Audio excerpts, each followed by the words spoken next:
C'est vous qui êtes le sel de la terre. Mais si le sel devient fade, avec quoi le salera-t-on? Il n'est plus bon qu'à être jeté dehors et foulé aux pieds par les hommes. C'est vous qui êtes la lumière du monde. Une ville située sur une montagne ne peut être cachée. On n'allume pas une lampe pour la mettre sous le boisseau, mais on la met sur le chandelier et elle brille pour tous ceux qui sont dans la maison. Que votre lumière brille ainsi devant les hommes, afin qu'ils voient vos œuvres bonnes et glorifient votre Père qui est dans les cieux. Écoutons un message par Pasteur Marc Scheuil.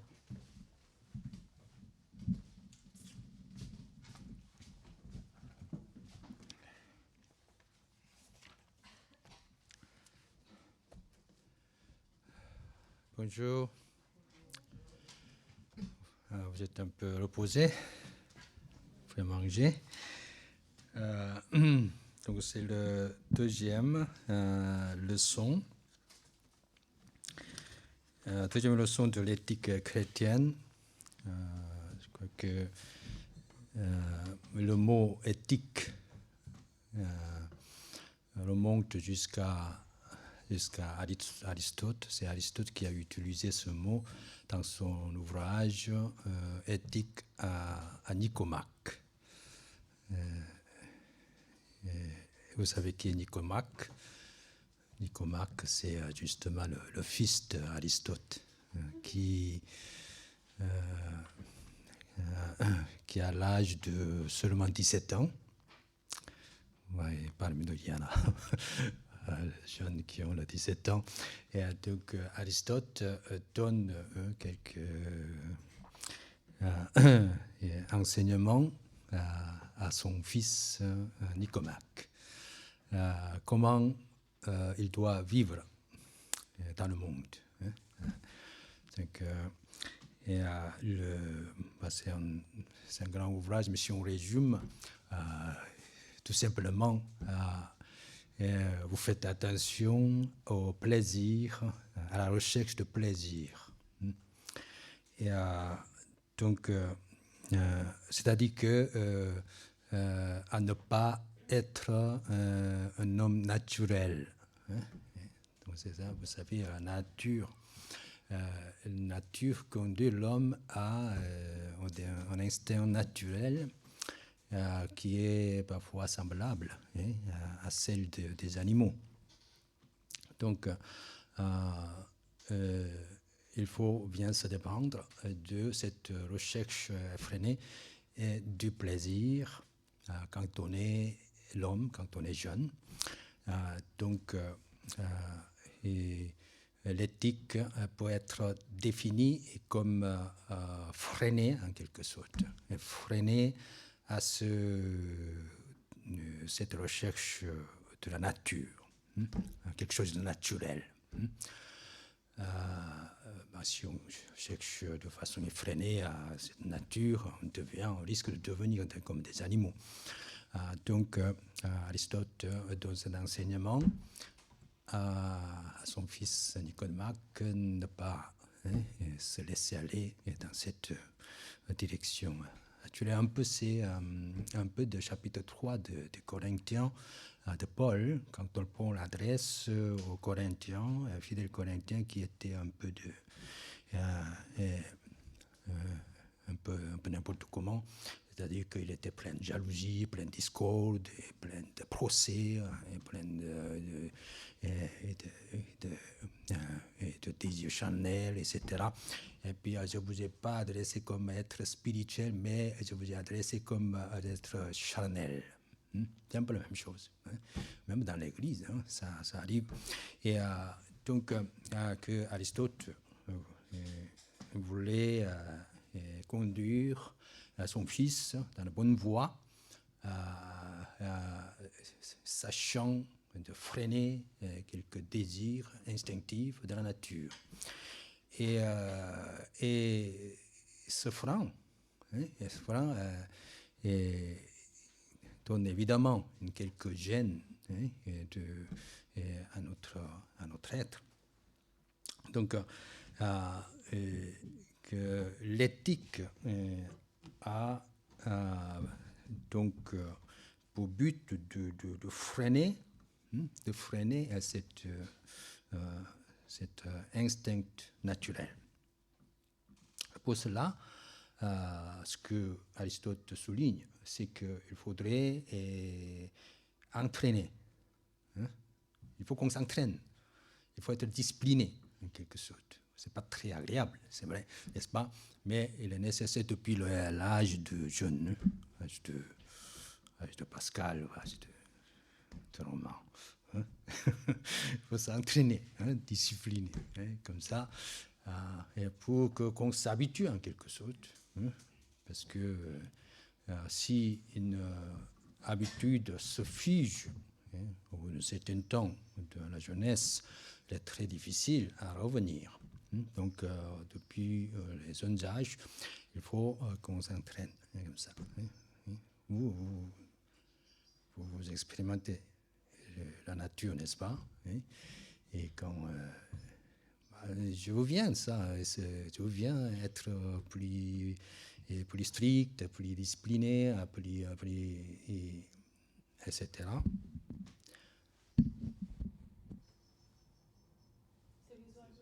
C'est les oiseaux,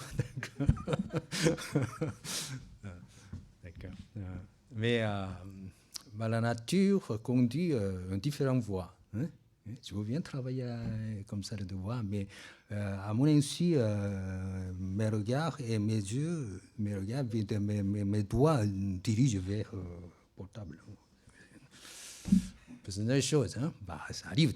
Mais donc, il faut une sorte d'entraînement pour qu'on s'habitue à ça. Donc, de nos jours, n'est-ce pas, les gens disent que vous faites ce qui vous semble bon. Est-ce que ce que votre cœur dicte, ou etc., un peu comme ça, vous écoutez plutôt à vous-même pour agir. Hein?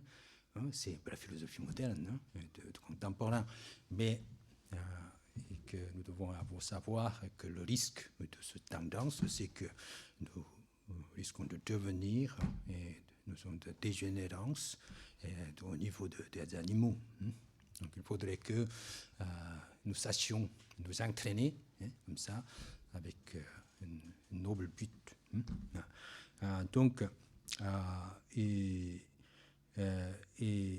que si nous sommes entraînés, et pas ça se passe dans ce domaine éthique, comme on a dit, on a lu tout à l'heure, hein, et que de Matthieu, hein, comme ça, et que votre lumière brille ainsi devant les hommes, afin qu'ils voient des œuvres bonnes et glorifient votre Père qui est dans les cieux. C'est-à-dire que le consensus général, c'est que, comme je vous ai dit, bon, chacun écoute, chacun prête l'oreille à ce que son cœur dit, et puis fait comme il veut. Mais dans cette consensus général du monde, et que nous, en tant que chrétiens, nous montrons qu'il y ait un autre domaine que les gens en général pensent. C'est un autre domaine, hein?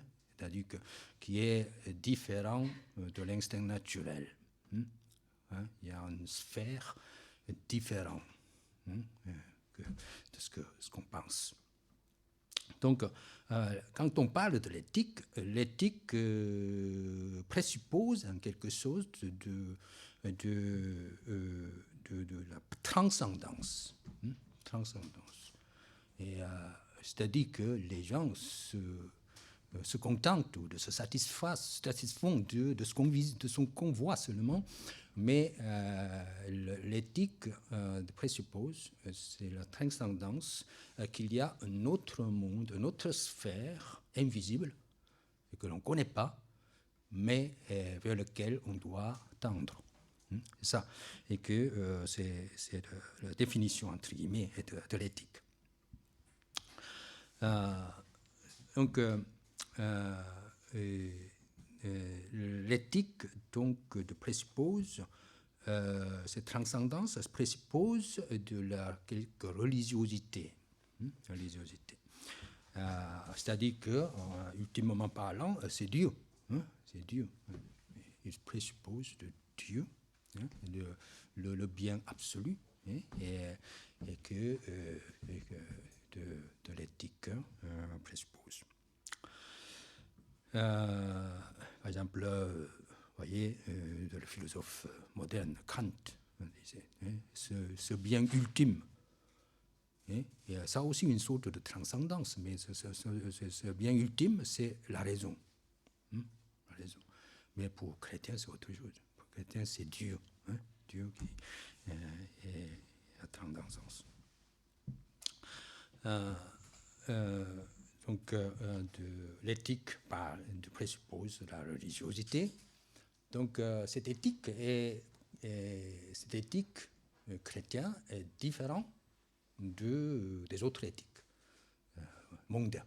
Par exemple, le confucianisme. Confucianisme aussi, il parle de l'éthique, mais il ne présuppose pas Dieu, le bien absolu. Et comme c'est simplement dans le relationnel entre les hommes, dans la société, quelle doit être de morale à observer, etc. Ça, c'est l'éthique. Et puis, il y a l'épisode de Confucius, de son disciple lui a demandé votre enseignement est excellent, mais je pose la question, qu'est-ce qui va se passer après la mort? Le Confucius répondit, la mort? C'est déjà la vie dans la société, c'est très compliqué. Pourquoi vous demandez à la mort? Et après la mort, c'est autre chose. Il ne s'intéresse pas. C'est un peu de très, très, très mondain, comme ça. Entre guillemets, je dirais, l'éthique de Confucius est très mondaine, je dirais. En tout cas, c'est une sorte de transcendance, je vous ai dit. J'ai vu un peu récemment YouTube, dans lequel une personne qui avait un peu témoigné comme ça de son expérience d'escalade dans la montagne. Et puis, il fait une escalade, elle monte au sommet, et puis quand il est arrivé au sommet, il regarde l'horizon. Waouh, que c'est bon! Je ne savais pas. Et que ça existe dans ma vie. Cet horizon large et grand, et le ciel haut, etc. Et qu'est-ce que c'est ça, ce que j'ai vécu jusqu'à maintenant sur la terre? N'est-ce pas? À un moment donné, il pose la question. C'est un peu comme ça que nous vivons dans un monde très étroit, très figé et enfermé en quelque sorte. Mais nous devons savoir qu'il y a un autre monde. Quand nous levons la tête, regardons le ciel, la nature, tout ça. Le monde que je vois, je vis, n'est pas le monde, n'est pas tout le monde. Et pas tout, quoi. Donc c'est une différente origine, une transcendance. Donc l'éthique, le mot éthique, c'est un peu, mais on donne l'impression un peu contraignante, mais c'est que l'éthique est de découverte en quelque sorte de notre monde plus grand, plus large, plus haut, et quelque chose de bien, quoi. Nous devons le savoir, ce n'est pas quelque chose de toujours contrainte, c'est vraiment un monde plein d'amour, et plein de vision, et plein d'espoir, etc. Et que le but de l'éthique chrétienne, si Dieu avait établi l'éthique, comme ça, le but c'est ça. Le but, à travers de ce mécanisme, que l'homme puisse ouvrir les yeux et pour voir vraiment ce qui est merveilleux dans la vie.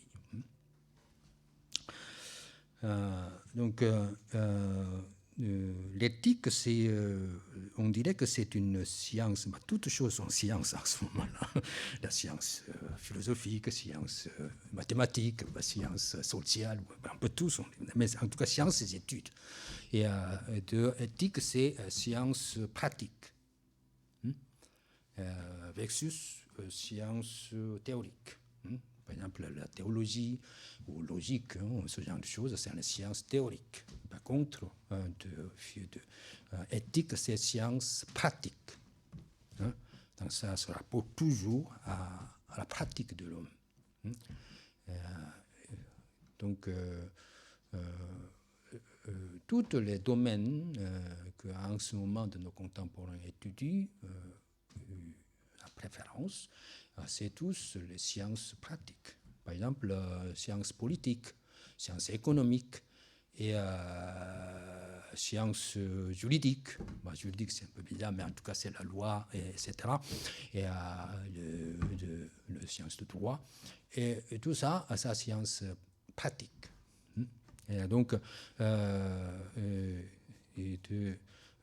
éthique, c'est un sens large, très grand, dans lequel sont compris toutes sortes de petits domaines politiques ou économiques, de droit, etc.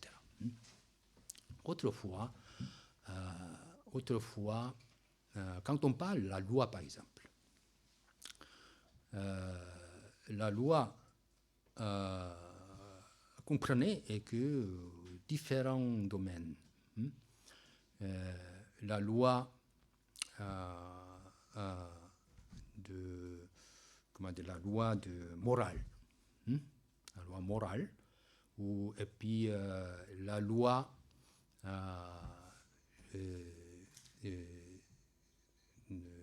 cérémoniale et la loi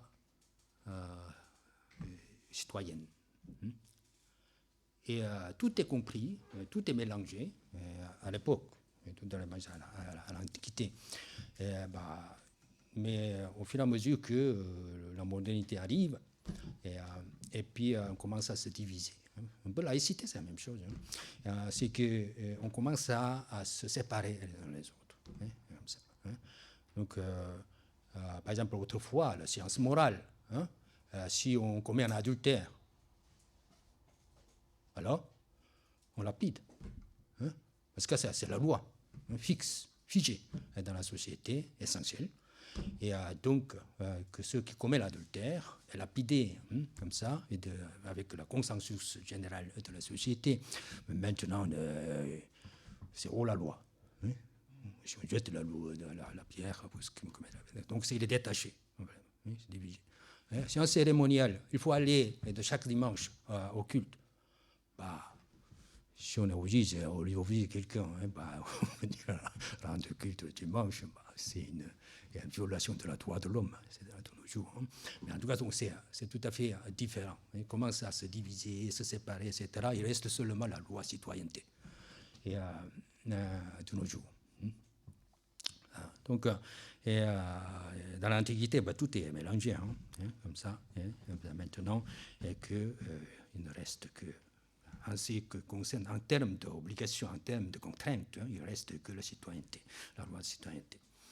Et donc, quand on parle de l'éthique, je vous ai dit, de la contrainte, la loi, c'est basé sur la contrainte, la loi citoyenneté surtout, la contrainte. Et la loi cérémoniale, la loi morale dans l'Antiquité, ça aussi basé sur la contrainte. C'est pour ça que j'avais beaucoup critiqué de l'égalisme, parce qu'il ne communique pas avec l'esprit de la loi. C'est un grand danger qui était toujours glissé dans la société. Donc Jésus, l'apôtre Paul, même chose, il a critiqué comme dans cette tendance d'égaliste, à exclusion de l'esprit de la loi. Mais qu'est-ce que c'est l'esprit de la loi? C'est autre chose. L'esprit, donc ce n'est pas basé sur la contrainte, mais basé sur plutôt une spontanéité. Donc, on est bien spontané de suivre ce commandement. Tu ne fais pas de vol, tu ne vas commettre adultère, tu ne vas pas commettre le meurtre, etc. Il y a plusieurs façons d'interpréter avec le contraire, parce que si je ne connais pas, je serai puni comme ça. Mais plutôt que ça, et que Dieu veut que le peuple de Dieu communie avec l'esprit de la loi. Pourquoi Dieu avait instituer ce genre de commandement pour que l'homme puisse concevoir l'amour en vertu, la première partie du commandement, n'est-ce pas? L'amour en vertu, et aussi l'amour pour le prochain. C'est ça, c'est l'esprit de la loi. Il faut que le peuple de Dieu doit bien appréhender de cet esprit et de se rendre spontané, avec agir la spontanéité, ne pas être contraint, et de pas quoi que ce soit. Donc il est très important quand on parle de l'éthique, quand on parle de la loi, et qu'il faut entrer dans ce domaine de spontanéité et de bonne volonté et divine, l'esprit de la loi, et pour que ça soit vraiment très efficace. Donc, sachons-le que la loi, que ce soit la citoyenneté, que ce soit de religieuse, que ce soit morale, et que cette loi, entre guillemets, le droit dans la citoyenneté, ne peut pas complètement contrôler l'homme.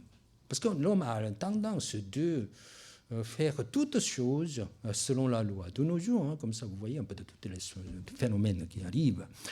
Dès qu'un mal se produit, on pense toujours à la loi. Et par exemple, si un petit enfant comme ça qui touche son collègue, sa camarade, un peu de partie, par exemple, honteux, par exemple, et comme ça, et puis tout de suite, on pense à un procès, quoi. Et toutes choses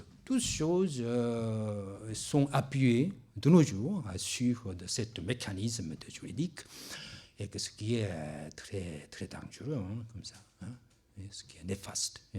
Parce que l'homme a une autre chose. L'homme a une certaine intériorité, et a le mûrissement de l'intérieur qui compte. Ce n'est pas contraindre seulement tous les actes de façon juridique, de façon judiciaire, tout ça comme ça, mais il faut penser à l'intériorité.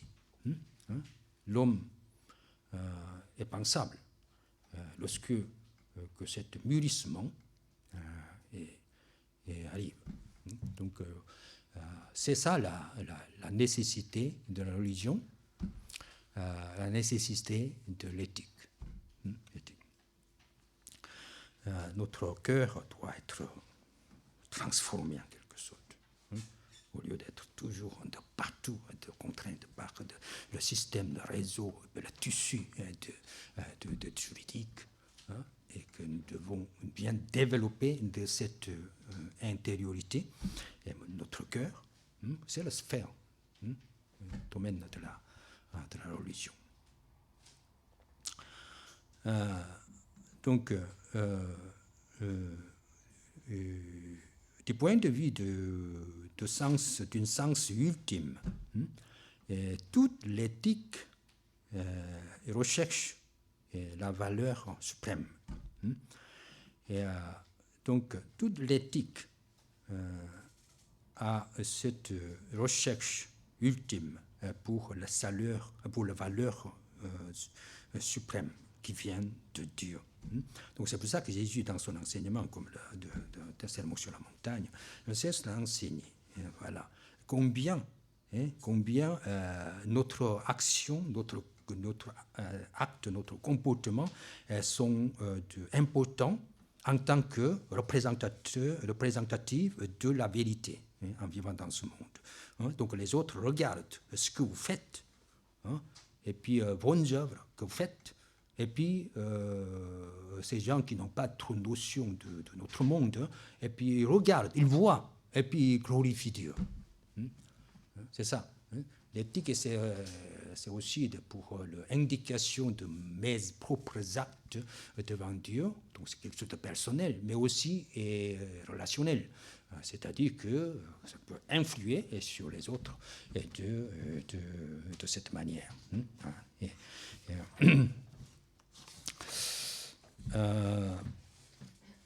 Donc,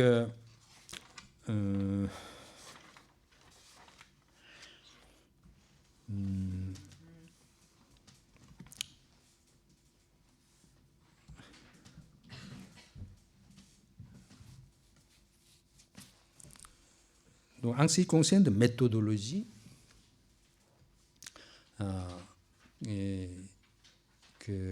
pour l'étude de l'éthique, il peut y avoir trois méthodologies.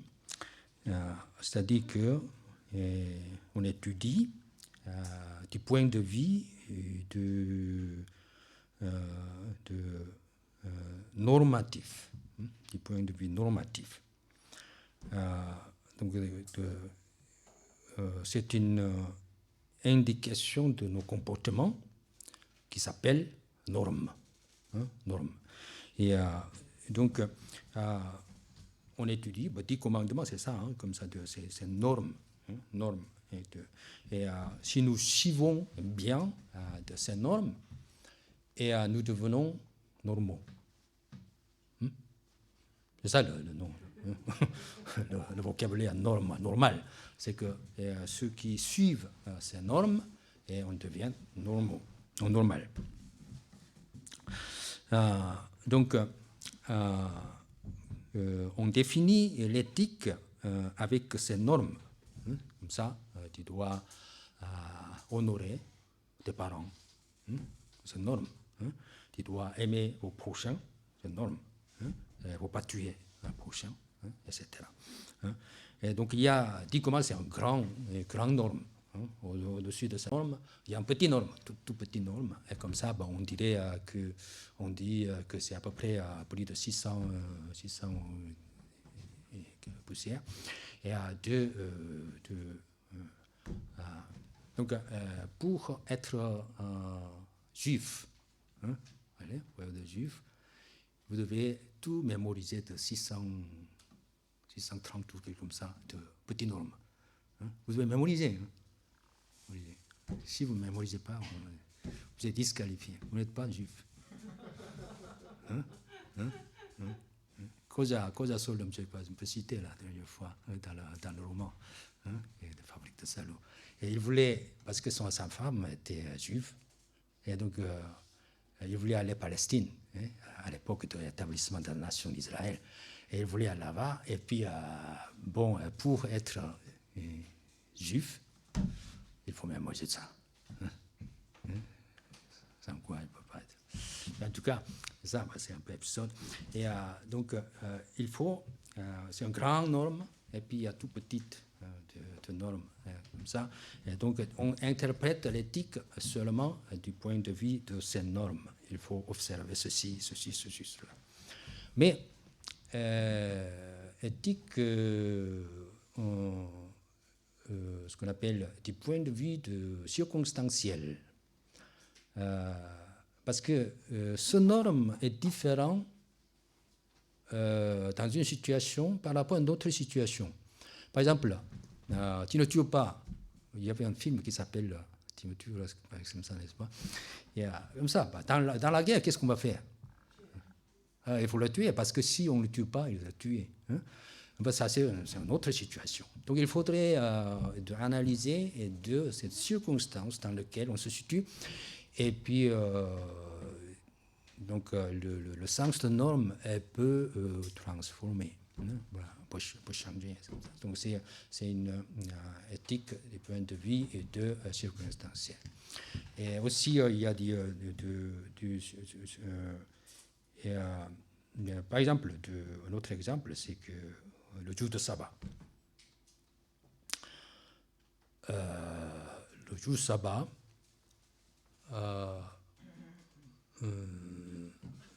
pourquoi on doit observer le jour de sabbat? Vous avez la réponse? Parce que c'est la norme. C'est le premier point de vue. Parce que c'est la norme. Deuxième point de vue, c'est parce que c'est les circonstances. C'est-à-dire qu'imaginez les esclaves. Les esclaves font les corbeaux corvée, pardon. Ils font le corvée toute la semaine. Ils n'attendent que ça. Ils n'attendent que ce jour. Parce que c'est le jour de repos. Hein? Son point de vue, c'est tout à fait différent. Hein? Comme ça, les gens, normalement, comme ça, bien mènent leur profession, pas de problème. Je peux aller ici, là, ou comme ça pendant la semaine. Il n'est pas très ardent d'accueillir ce jour. Mais par contre, vous voyez, les animaux même, ils travaillent toute la semaine. Hein? Et à cause de son maître, hein, comme ça. Mais aussi, les animaux doivent se reposer. Hein? Les esclaves, hein? Comme ça. Hein? Ça, les circonstances tout à fait différentes, hein? N'est-ce pas? Donc, éthique, on aborde un peu éthique de cette manière. Hein? Et le troisième, c'est du point de vue existentiel. Hein? Et chacun est différent, existentiel. Hein? Et donc, il faut entrer dans le domaine concret de chaque personne et pour analyser de l'éthique. Donc il faudrait bien de comprendre l'existence de chaque personne et pour interpréter proprement de normes d'éthique. Donc, ce qu'on appelle le légalisme, hein, consiste à exclure tous ces points de vue circonstanciels ou existentiels, etc., seulement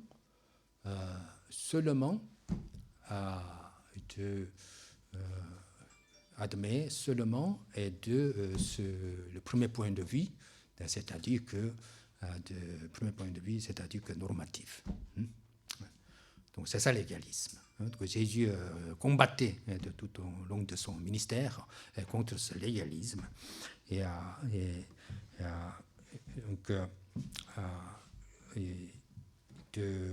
On ne peut pas totalement annihiler de la loi, mais selon les circonstances, hein, n'est-ce pas, nous avons appris, n'est-ce pas, et de David, hein, quand il était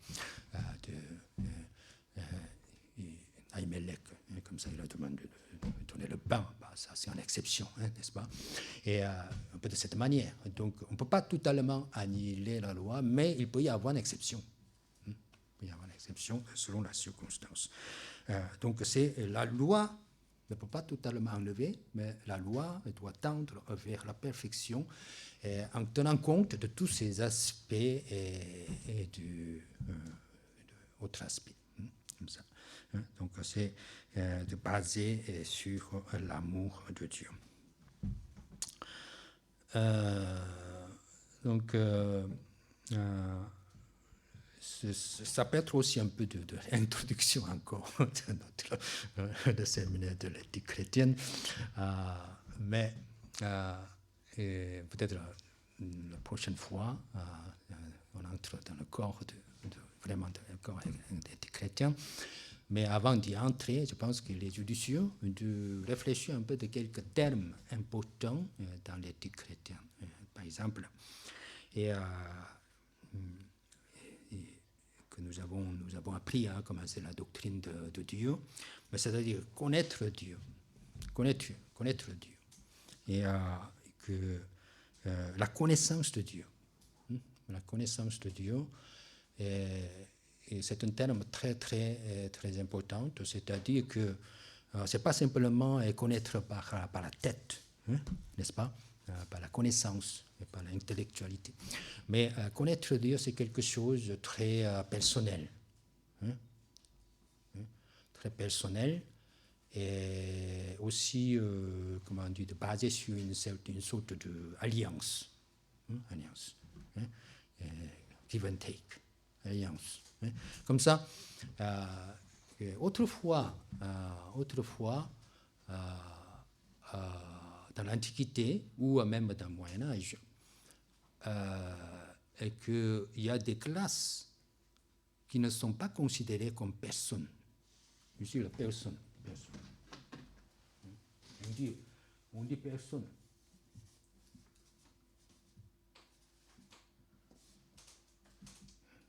Qu'est-ce que c'est personne?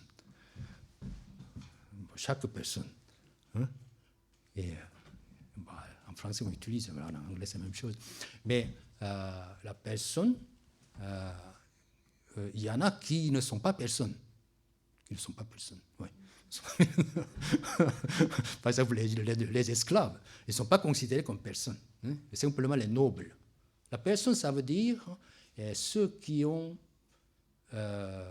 l'intellect, sentiment et justice. Ces notions qui ont. Donc les esclaves ne sont pas considérés comme personnes parce que ce genre de notion n'existe pas dans leur tête. Hein. Et donc, seulement les sénateurs, comme ça, vous savez que c'est noble. Ils ont ces trois éléments. Donc, ils sont personnes. Hein. Mais le Moyen-Âge, c'est la même chose. Hein. Il y a beaucoup de classes différentes comme ça. Mais que Dieu est la personne. Hein. Dieu est personne. Hein. C'est-à-dire que Dieu n'est pas comme théistes le disent, hein, comme ça, qu'il a créé une fois, et puis après, il se croise le bras, et puis après, il se retire. Bah, débrouillez-vous. Hein, c'est pas ça. Dieu est celui qui a intellect, sentiment et le jugement, et la justice. Et donc, ils interviennent sans cesse et nouent une relation avec le peuple de Dieu. C'est très personnel. Hein, et comme ça. Donc connaître Dieu, ce n'est pas simplement intellectuellement et que avoir la connaissance de Dieu, ouais, comme ça, il a décidé, il a imposé, ouais, etc. C'est pas ça. Mais Dieu il a abordé Dieu de la manière de ces trois, et que nous, les hommes aussi les ont, hein, comme ça, à la différence de l'Antiquité, et que de nos jours, tout le monde considère comme une personne, hein, comme ça. Mais qu'on peut aborder Dieu de cette manière, et que avec le sentiment, avec la justice, hein, avec l'intellect, comme ça. Hein, et comme ça que nouer très intimement la relation avec Dieu. C'est ça connaître Dieu. Connaître Dieu. Hein. Et puis mémoriser 660 sous-normes, ça veut dire quoi? Ça ne veut rien dire.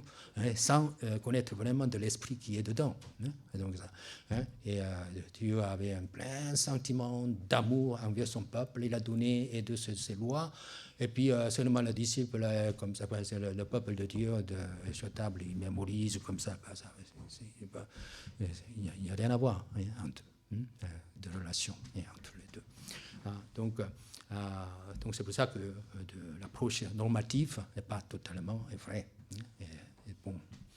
Et donc on doit bien connaître Dieu, pour commencer l'étude de l'éthique chrétienne. Et que, dans le monde d'Asie, hein, vous voyez, apothéose, une apothéose des ciels, hein, comme ça. Hein. Aristote, c'est la même chose, c'est le Dieu suprême, sublime, mais il n'a pas de relation vraiment, hein, avec le peuple de Dieu. Hein, c'est ça la limite. Mais le Dieu chrétien, c'est différent. Il y avait cette relation très intime basée sur ces trois éléments, et que entre Dieu et le peuple de Dieu, et sans cesse c'est une relation avec Dieu.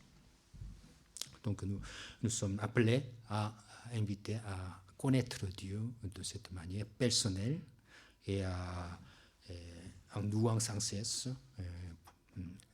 de cette alliance que Dieu avait établie pour nous. Comme Abraham, par exemple. Hein, il connaît Dieu. Hein. C'est pour ça que Dieu l'appelle mon ami. Hein. Il connaît Dieu. Hein. Pas de façon normative, mais de façon spirituelle, hein, et de connaître Dieu. Donc, je pense qu'il est assez important. Il est important de bien appréhender les termes. Certains disent, tu connais Dieu? Oui, je connais Dieu. J'ai lu beaucoup de livres théologiques. Ouais, tu sais. Qu'est-ce que tu me dis? Tu me dis, je connais Dieu. Pas du tout. Pas ça. C'est vraiment de connaître de Dieu, c'est une intime relation avec Dieu qui est essentielle. Donc, il faut bien appréhender les termes pour défendre notre foi. Et il est très judicieux de bien établir une certaine théologie dans une église. Par exemple, pour accueillir les gens et pour ne pas perdre les gens, comme ça. Il faut bien solidifier en quelque chose une doctrine ou un terme de théologique. La théologie, c'est un terme assez banal, général, qui englobe toutes les doctrines, la sainte doctrine de Dieu. Et par contre, il y a un dogme. Dogme, c'est quelque chose d'un peu de personnel, c'est-à-dire qui indique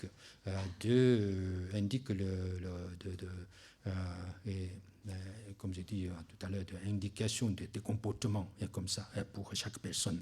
Par exemple, nous récitons, n'est-ce pas, des actes de credo des apôtres, etc. Parce que ça c'est aussi, par exemple, de catéchisme d'Heidelberg ou Westminster, etc. C'est une indication de comment, en tant que peuple de Dieu, doit agir, comme ça. Donc c'est un dogme. Et donc nous devons avoir une assez solide de dogme, et à côté de ce général appelé de théologie, et un dogme personnel, et pour avoir une identité, comme ça. Avoir une identité, et pour comprendre les gens dans cette pilier de doctrinal. Et donc c'est quelque chose de très personnel, le dogme, comme ça, et puis rester de credo des apôtres, et puis nous suivons la catéchisme de Westminster, comme ça. Pourquoi le but de la chrétienté, c'est que de connaître Dieu et rendre gloire à Dieu, etc. Toutes les clauses doctrinales. Ça, c'est le dogme de catéchisme. Donc, le dogme, ça indique comment de chacun doit vivre selon la loi de Dieu. Ça, c'est quelque chose de très personnel.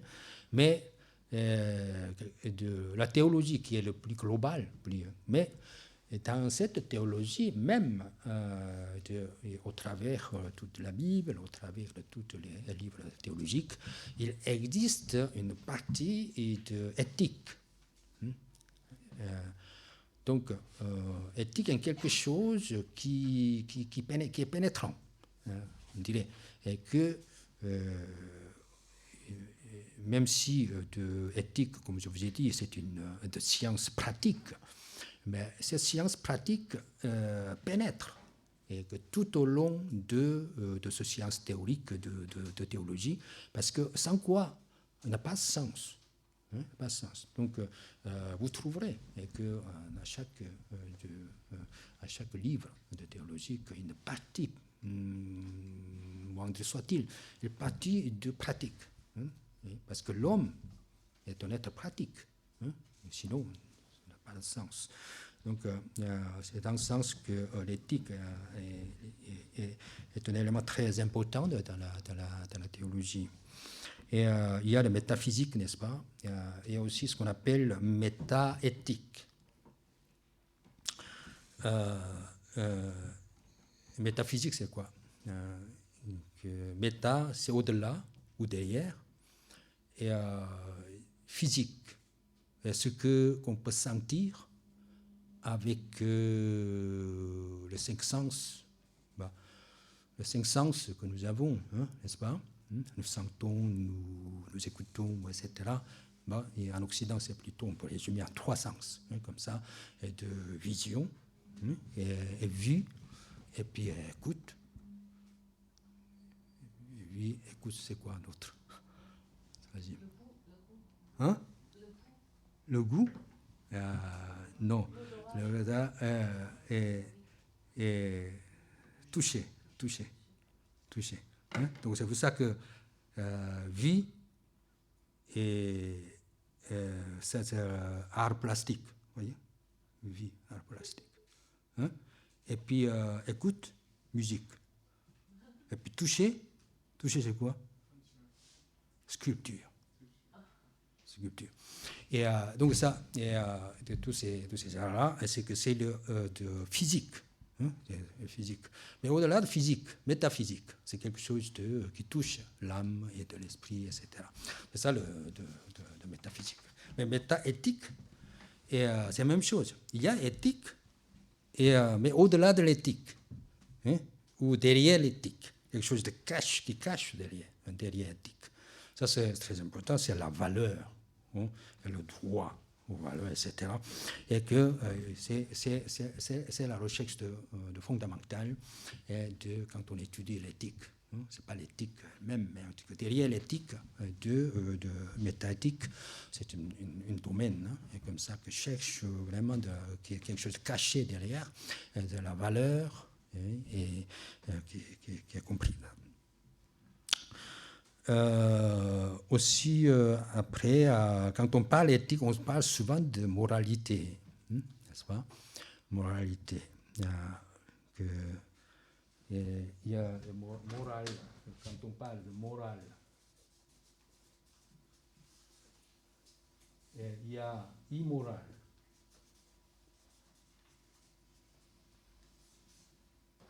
Et il y a amoral. Et non moral. Et donc, quelle est la différence? Immoral et amoral. Et non moral. Non moral, c'est donc immoral, c'est ce sont des actions ou les gens ou les actions qui font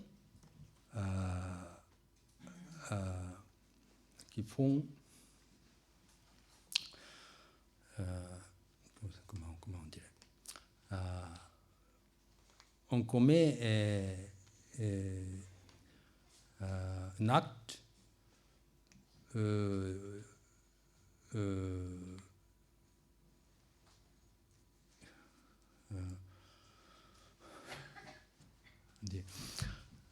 par exemple, vous faites, quelqu'un fait comme ça le vol, par exemple.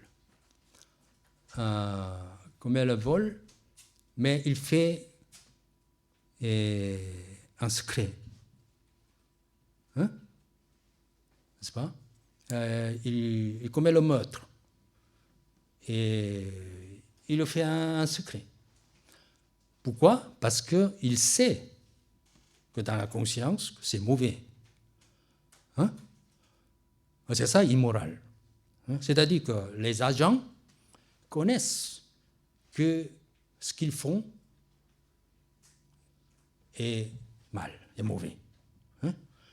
Mais c'est pour ça qu'ils le commettent discrètement, hein, en catimini. Et donc ça, c'est immoral. Mais amoral, c'est que il n'y a aucune conscience, hein, de cette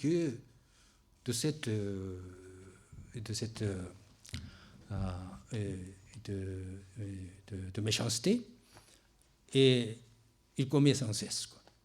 Donc ça, c'est amoral. Il n'y a aucune conception de moralité dans la conscience, hein, et donc c'est pour ça que c'est beaucoup plus grave. Hein, et donc non moral, c'est que il n'y a rien à voir avec le moral, quoi. Hein? C'est-à-dire que, par exemple, vous avez aujourd'hui, vous avez gagné beaucoup d'argent,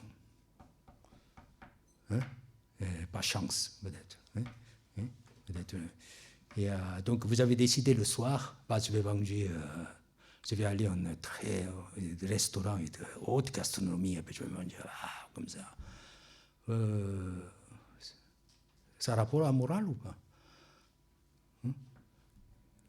Pas trop de relation avec la morale. Hein? Et comme ça, c'est non moral. Hein? Et par exemple, hein? C'est le lion, le tigre. Hein? Le lion mange le cerf. Hein? Et comme ça, bah, ça c'est rien à voir avec la morale. C'est parce qu'il faut satisfaire ça et de son estomac. Hein? Et on ne peut pas juger comme ça. Pourquoi tu manges et comme ça, etc. Hein? Pourquoi tu as mangé aujourd'hui de la gastronomie? Ça ne peut pas dire. Et, en faisant ce genre de choses. Hein? Comme ça. Donc, quand on parle de moralistique, hein?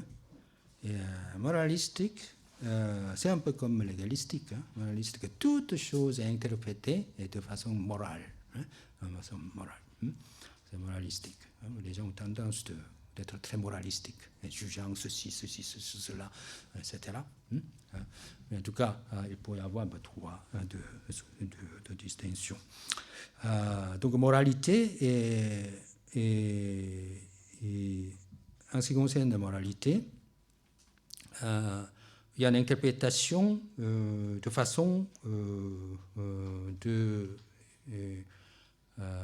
conclusive, je dirais. C'est-à-dire qu'on ne regarde pas de motifs, mais on ne regarde que le résultat. Hein? Si le résultat est bon, tout est bon. Hein? Et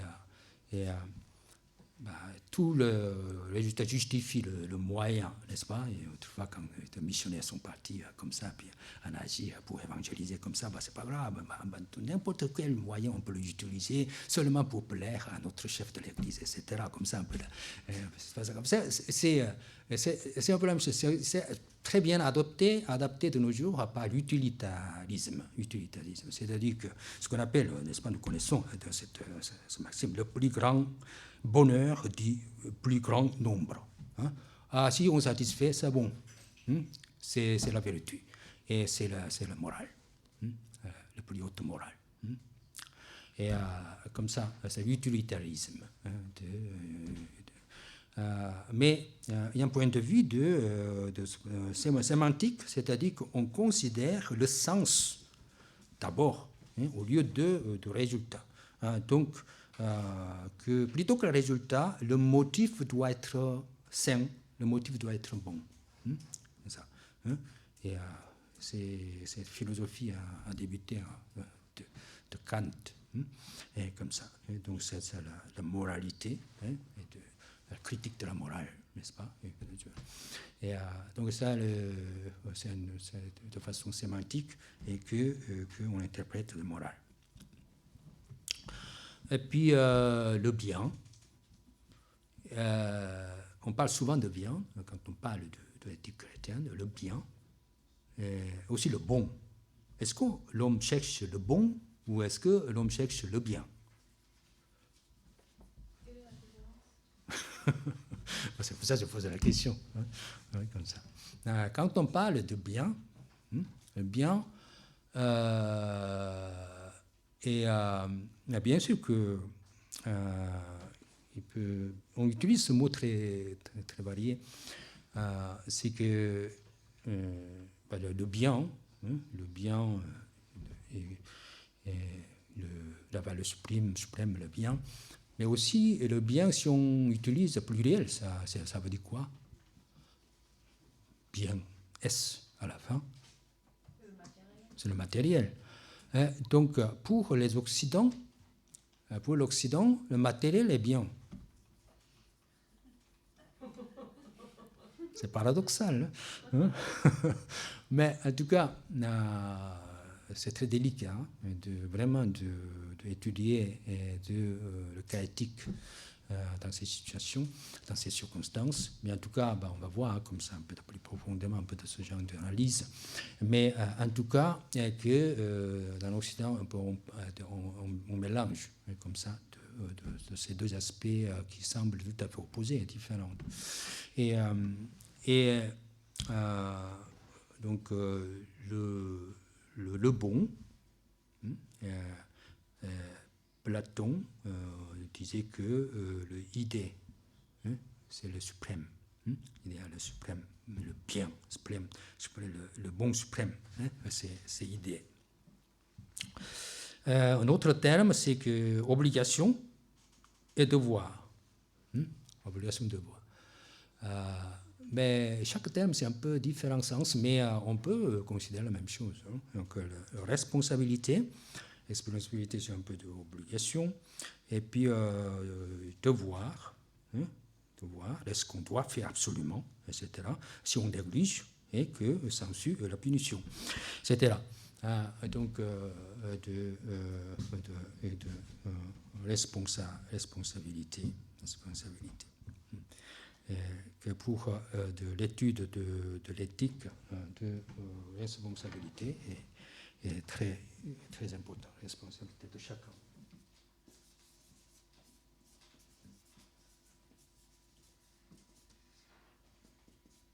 C'est quoi, responsabilité? Ça vient de response, hein? En anglais, responsabilité. En allemand, Verantwortung. Et vous savez, c'est le préfixe le plus utilisé en allemand. Antwort, c'est la réponse, justement. Donc, c'est ce nom. Et donc, c'est une transition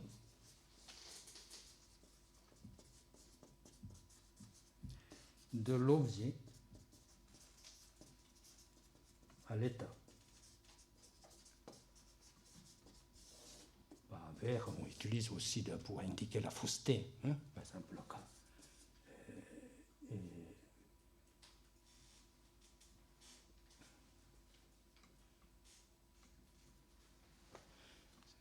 En allemand, le compter, c'est quoi?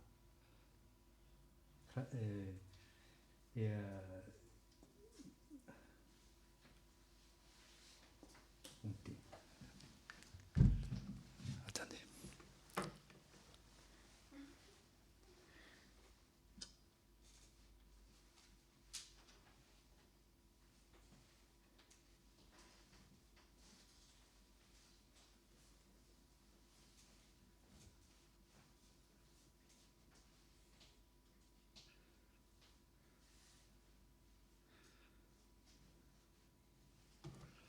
Je ne sais pas. En tout cas, ou Kellen ou quelque chose comme ça. Mais si on met vers Kellen, c'est compter mal. Et donc, en tout cas, c'est un peu dans notre sens. Mais en tout cas, ici, c'est vers, c'est l'objet et transiter et objet changé en sens d'état. Donc, Antwort, c'est-à-dire répondre, est devenu une sorte une sorte d'état. Donc, vous regardez les objets comme ça dans le monde, et par exemple l'STF qui est couché dans la rue, etc. Vous regardez, mais et vous sentez pitié, n'est-ce pas? Ça, c'est réponse. Sa réponse est donc cet objet, entre guillemets, objet est transformé en une sorte de sentiment de fixe dans notre intérieur, un peu ce genre de sens. Donc la responsabilité, un peu c'est ça. Et donc en voyant un peu des phénomènes, des choses, des objets, etc., on sent en conscience que je dois agir à l'égard, répondre à l'égard. C'est ça la responsabilité.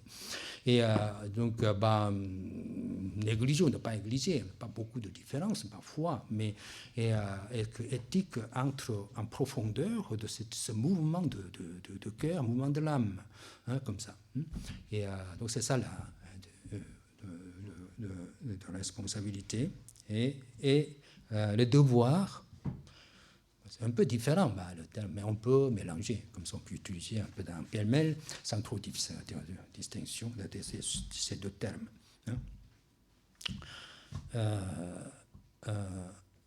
En anglais, shall et will, c'est différent, n'est-ce pas? Shall et should, comme ça. Ça, c'est le devoir, comme ça. Et dernier terme que je voulais traiter, c'est justice. Pour l'éthique chrétienne, la justice de Dieu, c'est très important. Et pour ce domaine de justice, le philosophe américain qui avait la plus grande contribution du XXe siècle, c'est John Rawls. John Rawls. Il a beaucoup d'influence. John Rawls. Et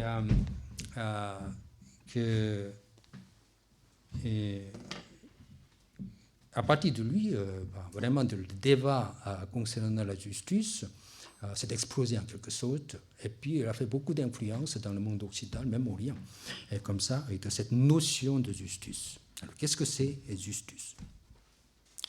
À l'Antiquité, que ce soit Aristote, jusqu'à un peu de Thomas d'Aquin, qui avait adopté un peu l'Aristote, c'est que cette justice, notion de justice, est un peu de dire que, voilà, pour certaines personnes, on donne certaines choses. Pour certaines autres personnes, on donne une autre chose, ou etc. Un peu, c'est ça la justice. Par exemple, les esclaves. Les esclaves qui sont nés esclaves. Donc on doit donner quelque chose qui est propre, qui sont propres à un esclave. C'est ça la justice. La justice qui vient de Dieu. Qui vient de Dieu, n'est-ce pas? Et que l'Aristote utilisait comme le moteur non mu. Et ou de premier moteur. C'est-à-dire que lui, il ne bouge pas, mais il fait bouger. Moteur non mu. Et donc c'est ça de Dieu. Et Dieu, il décide tout, comme ça. Et donc, quelle que soit la classe, que ce soit l'esclave, que ce soit noble, etc., c'est Dieu qui décide. Et puis là, Dieu le fournit ce qui lui est propre. Et comme ça, c'est la justice. Et, mais cette notion de justice divine commence à changer petit à petit au cours de l'histoire, en comprenant que la justice divine, ce n'est pas vraiment ça. Et donc, de John Rawls est basé sur, en anglais, ce qu'on appelle faire. N'est-ce pas? Faire. Qu'est-ce que c'est faire? Les ados? Faire. Ça veut dire?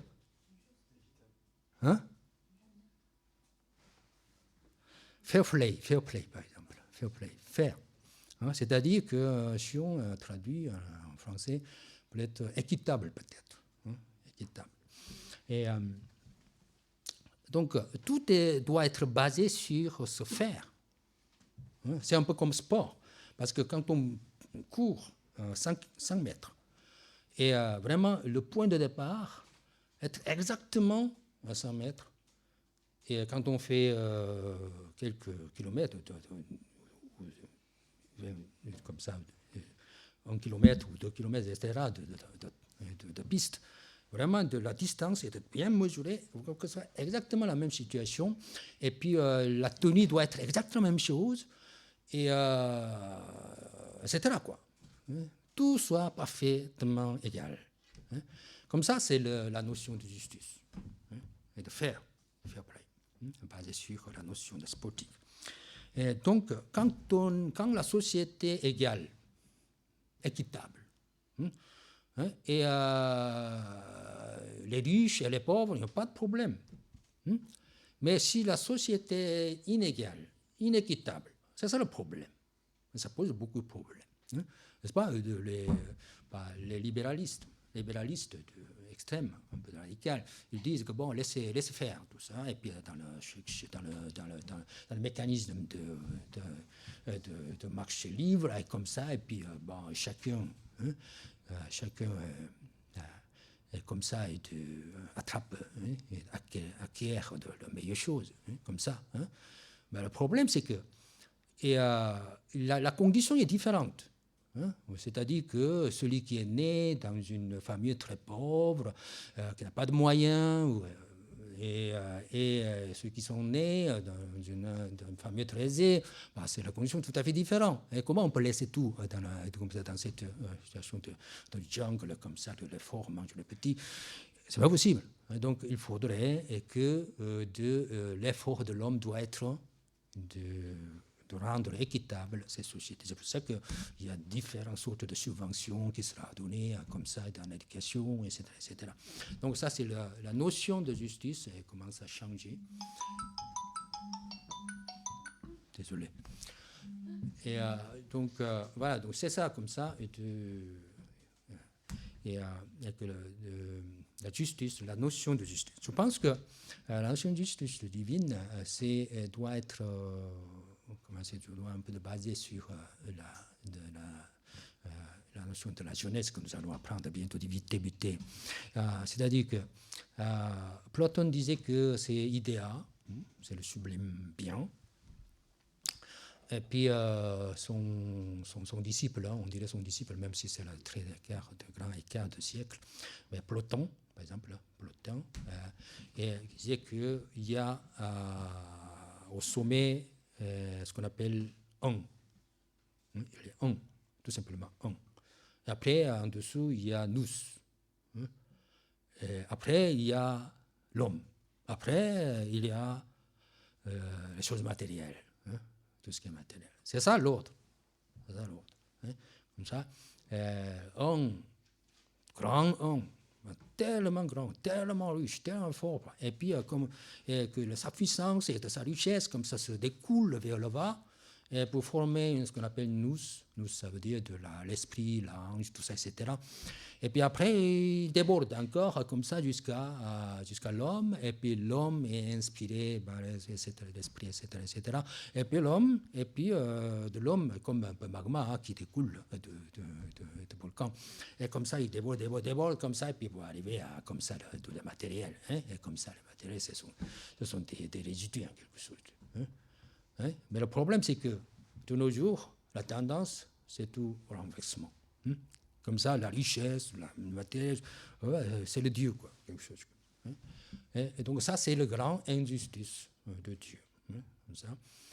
Et donc, que nous devons étudier de cette éthique chrétienne, que dans le sens de défier un peu ce genre de tendance de moderne de renversement de la valeur, renversement de justice, l'injustice divine, qui est de plus en plus propagée, très rampant dans nos sociétés. Il faudrait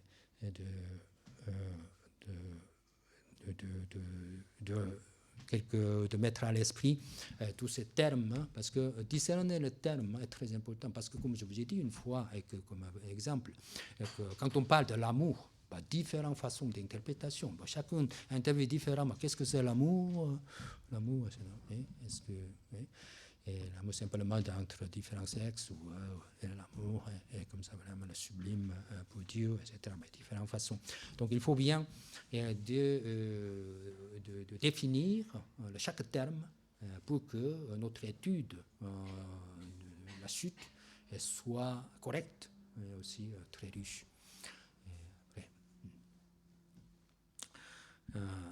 Donc, lisons pour terminer le verset 16 de Matthieu, page 4, verset 16. N'oublions pas que si nous étudions cette éthique chrétienne, ce n'est pas simplement d'embrouiller notre connaissance, pas ça, c'est que nous puissions montrer et qu'il y a un autre monde que les autres ne regardent pas, ne voient pas, une autre norme. Et Et ainsi, en faisant des bonnes œuvres et que les autres regardent, et aussi glorifier Dieu. Hein, donc, comme je vous ai dit, comme ça pour bien accueillir les gens et pour ne pas laisser partir, comme si, c'est aussi la même chose, et que de bien de former et de cette théologie, ce dogme, et que est basé sur la vérité, et que j'espère que je souhaite que cette étude aide chacun de nous pour cela, et que notre Église aussi soit un peu consolidée, un peu autour de cette étude, cette doctrine. Lisons 16. Allons-y, que votre lumière brille aussi devant les hommes, afin qu'ils voient vos œuvres bonnes et glorifient votre Père qui est dans les cieux. Ok.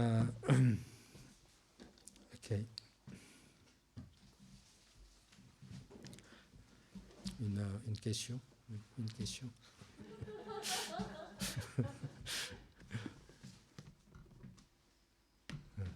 Vous êtes très bons élèves.